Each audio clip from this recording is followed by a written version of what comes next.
This week saw Parliament's reputation take a battering after another scandal emerged. From Hollywood to Westminster, the story's the same. Men abusing positions of power in order to sexually harass others. Now, I'm not going to comment on the specifics of each case, as there's probably more that we're likely to hear about, and far too many instances that will probably never see the light of day. But I want to say one thing about the solution to all of this. Our starting point must be solidarity with the victims of abuse.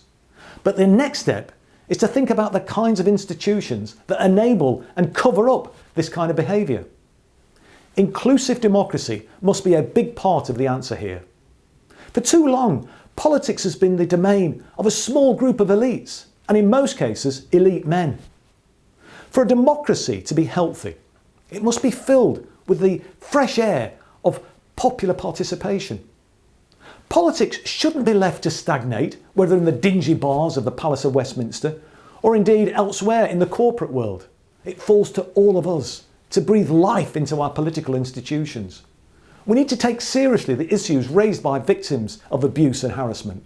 Let's not forget, my colleague Lisa Nandy repeatedly raised this issue with the Prime Minister 3 years ago. And it's also worth remembering that very few people took Rosa McGowan's complaints regarding Harvey Weinstein seriously at first. Now that silence has been broken, we all have a role to play in creating accountable, open and democratic institutions. Now, although this issue overshadowed other news this week, it's worth mentioning, yet again, how weak this government actually is. On Wednesday night, Labour forced ministers to publish documents they were withholding on the economic impact of Brexit. The Tories have been trying to shield themselves from opposition motions by refusing to take part in votes. But this time, the Speaker of the House ruled that Labour's motion must be implemented. And at PMQs this week, Jeremy Corbyn led on the industrial scale of tax avoidance in this country.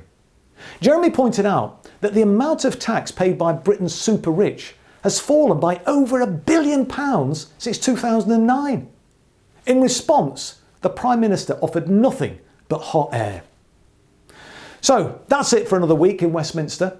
Thanks for watching. Don't forget to like the page and please share the video.